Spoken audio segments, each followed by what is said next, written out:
आज का टॉपिक है अंतिम समय के लिए विधेयी अवस्था। क्योंकि अंतिम समय की तैयारी करने के लिए हमें अपनी विधेयी अवस्था बनानी है।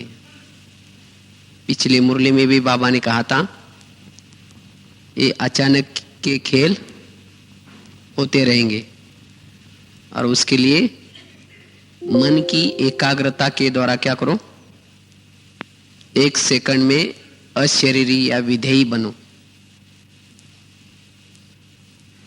आज सवेरे की भी मुरली थी, अंतिम समय खूने नाक खेल होंगे। प्रकृति के प्रकोप होंगे, लेकिन वो सीन देखने के लिए अवस्था चाहिए। वो कौन देख सकेगा? जो विधेयी अवस्था में रहता है वो।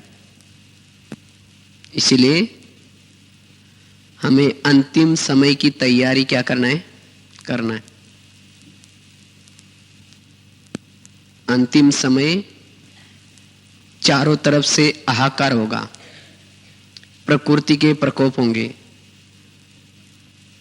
माया भी क्या करेगी, संस्कारों के रूप से भिन्न भिन्न जो इविल आत्माएं हैं, तमो प्रधान आत्माएं, वो भी वार करेंगी। और ऐसे मायावी या विनाश के समय सेफ्टी का साधन क्या होगा? अशरीरी स्थिति या विधेयी अवस्था। क्योंकि जब विधेयी अवस्था में रहेंगे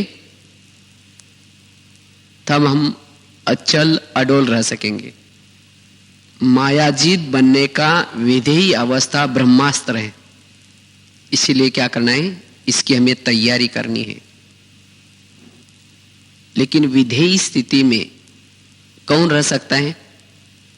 विधेयी स्थिति में रहने के लिए अब तक बाबा ने जो भी हमें पॉइंट सुनाए हैं, जो भी ज्ञान की बातें सुनाई है, जो उस पॉइंट का स्वरूप बना है, वही पॉइंट स्वरूप में या विधेयी स्वरूप में रह सकता है।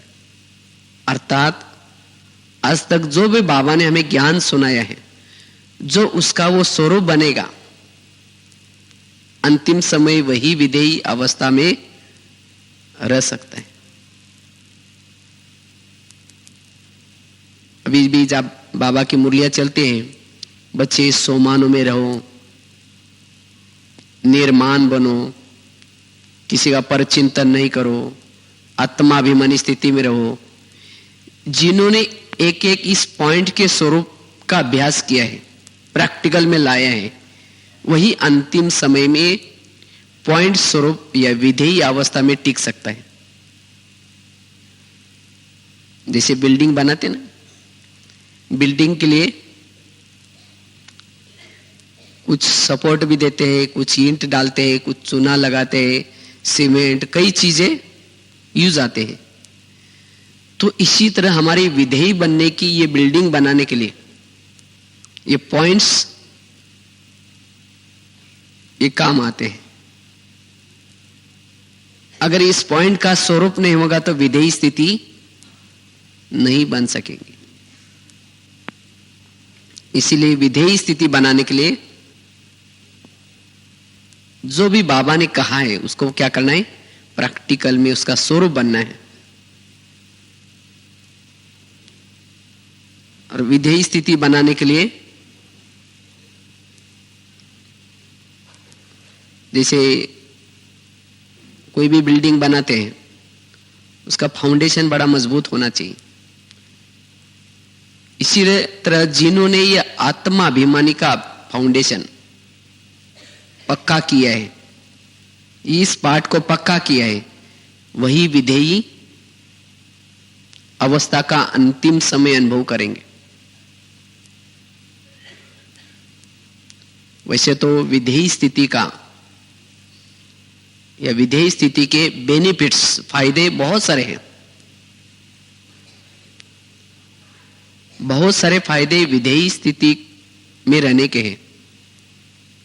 विधेय स्थिति में रहने से एकाग्रता ऑटोमेटिकली आएगी।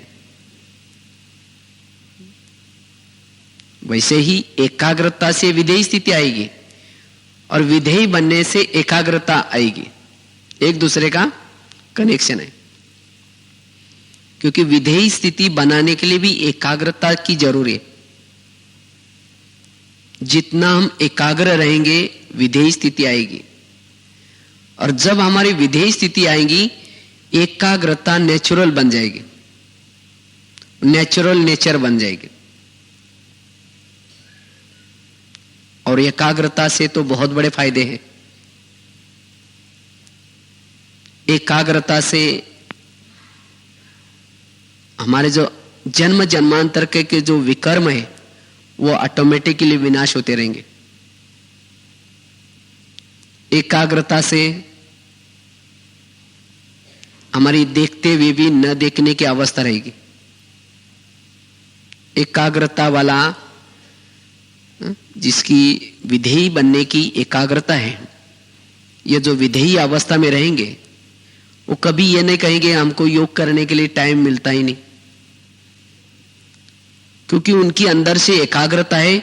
उसके कारण विधेय स्थिति ऑटोमेटिकली है, उनका योग बाबा से लगा हुआ है।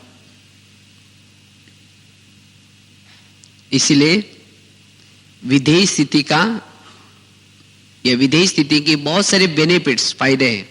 एक तो एकाग्रता आएंगी, दूसरा डीप साइलेंस की अनुभूति कर सकेंगे। जितना हम विधेयी अवस्था में रहते हैं, डीप साइलेंस की या शांति की अनुभूति कर सकेंगे। इस भागदौड़ की संसार में रहते हुए भी, इस आवाज के दुनिया में रहते हुए भी जो विधेयी अवस्था में रहते हैं वो सारा दिन जैसे उनकी आवाज से परे की स्थिति है। और जो विधेयी अवस्था में रहते हैं उन्हें अतीन्द्रिय सुख मिल जाता है, और उनको अतीन्द्रिय सुख मिलने से उनकी तृप्त स्थिति बन जाएंगे। उनको कुछ भी पाने की, कुछ देखने की कोई तमन्ना नहीं होगी। वो सभी बातों से तृप्त होंगे। माया उनके सामने कितना भी स्वरूप से सामने आएंगी, तब भी जिन्होंने विधेयी स्थिति की अनुभूति की है उनको यह सब फीका लगेगा। इसलिए विधेयी स्थिति का अभ्यास करना है। और भी इसके फायदे हैं। जब हम विधेयी अवस्था में रहते हैं, ऑटोमेटिकली जैसे हमारे बुद्धि रूपी नेत्र के सामने हमारा वो आत्म स्वरूप निरंतर दिखता रहता है। स्वयं की आत्मा बुद्धि रूपी नेत्र के सामने निरंतर दिखाई पड़ेगी, और जिसकी स्वयं की आत्मा नजर आती है उसको और भी सभी आत्माओं के रूप में नजर आएंगे। सब आत्माएं नजर आएंगे उनको। और जो विधेयी अवस्था में नहीं रहेंगे, जो स्वयं की आत्मा का साक्षात्कार या बुद्धि रूपी नेत्र के द्वारा उसको नहीं देख पाएंगे, उनको बाकी भी सभी देह रूप में नजर आएंगे। कईयों को लगता है मुझे तो दूसरे का सामने देह ही नजर आता है। ये क्यों आता है? क्योंकि हम स्वयं विधेयी अवस्था में, अशरीरी अवस्था में नहीं है। हमारे बुद्धि रूपी नेत्र के सामने वो हमारा आत्म स्वरूप नहीं है, इसीलिए वो दूसरे का भी शरीर नजर आता है। इसलिए हमें क्या करना है? विधेयी अवस्था में रहना है। और जब विधेयी अवस्था में रहेंगे, उनकी आत्मा की ज्योति जली है, इसलिए माया उनके पास नहीं आ सकेंगे। तो सारा दिन विधेयी अवस्था में या देह में रहते हुए भी उनकी आत्मा की ज्योति जल रहे हैं, तो वहां माया नहीं आ सकती। विधेयी अवस्था में रहने से माना इसके बेनिफिट देखो, बहुत सारे बेनिफिट्स, फायदे हैं विधेयी अवस्था से। और हमारा पुरुषार्थ ये है, मुख्य पुरुषार्थ विधेयी अवस्था में रहना। अगर कभी भी माये आते हैं तो तुरंत विधेयी बनने का अभ्यास करो। कोई भी समस्या आते हैं, विधेयी बनने का अभ्यास करो, उस समस्या का समाधान हो जाएगा। जैसे ये होता है ना, समुद्र में कोई भंवर आता है, तूफान वगैरह आता है, उस समय जो अंदर रहता है वो बच जाता है, और उस भंवर से, वो तूफान से बाहर निकलने की कोशिश करेगा, वो खत्म हो जाएगा। इसी तरह माया का कोई भी तूफान आता है, उसके बारे में सोचने के बजाय, इधर उधर फैलाने के बजाय, इधर उधर औरों को बताने के बजाय, अगर आप अपने विधेयी स्थिति में स्थित रहो, वो तूफान से बच जाएंगे। हम क्या करते, कोशिश करके, औरों को सुना करके, औरों को राय लेकर के वो तूफान में और ही फंस जाते हैं। इसीलिए विधेयी स्थिति सभी समस्या का समाधान है। विधेयी स्थिति से जितनी हमारी ये विधेयी अवस्था रहती है, सारा दिन देखते हुए भी न देखने की हमारी अवस्था रहेगी। जितना हम विधेयी अवस्था में रहते हैं, उतना भले हमारे आंख खुले हैं, कान खुले हैं, तो भी सुनते हुए भी न सुनने की, देखते हुए भी न देखने की अवस्था रहेगी, जिसको ही कहते हैं कर्मातीत अवस्था। कर्मातीत मतलब, जैसे बाबा ने एक बार बहुत अच्छे कहा था, आपकी अवस्था कर्मातीत के नजदीक आ रही है या नहीं, उसकी निशानी क्या है। अगर कोई भी दूसरों की, अगर आपको बुराई नजर नहीं आती, उसके अवगुण नजर नहीं आते, को सब कुछ जो भी दिखाई पड़ता है ठीक चल रहा है, अगर ये जब आपकी अवस्था है, तब समझो कि आप कर्मातीत के नजदीक पहुंच रहे हैं। अगर दूसरे से बुरे नजर आ रहे हैं, दूसरे के अवगुण नजर आ रहे हैं, ये ऐसा क्यों हो रहा है, ये ऐसा नहीं होना चाहिए, अगर ये आपके संकल्प चलते हैं, तो आप कर्मातीत से काफी दूर है। क्योंकि जो विधेयी अवस्था में रहता है, उसको कोई किसी की कमजोरी नजर नहीं आएगी। और विधेयी स्थिति से, जैसे कहा ना, विधेयी स्थिति से हमारी एकाग्रता आते हैं, और एकाग्रता से हमारे जन्म जन्मांतर के विकर्म विनाश होने की प्रक्रिया अंदर से चलती रहती है। वैसे ही विधेयी स्थिति में रहने से हम शुद्ध वाइब्रेशंस फैला सकेंगे। जो विधेयी अशरीरी अवस्था में रहते हैं, उस सबको बहुत आकर्षण मूर्त लगेंगे, मतलब सबको प्यारे प्यारे लगेंगे। इसलिए बाबा भी कभी कहते हैं ना, जितना न्यारे उतना प्यारे। जितना अशरीरी अवस्था में रहेंगे, विधेयी स्थिति में रहेंगे, सबके प्यारे लगेंगे। अगर विधेयी न रहते, अब किसी के प्यारे बनने की कोशिश करो, वो प्यारे नहीं बनेंगे। इसीलिए बाबा कहते, बच्चे न्यारे होकर के फिर बाद में क्या करो, प्यारे बनो।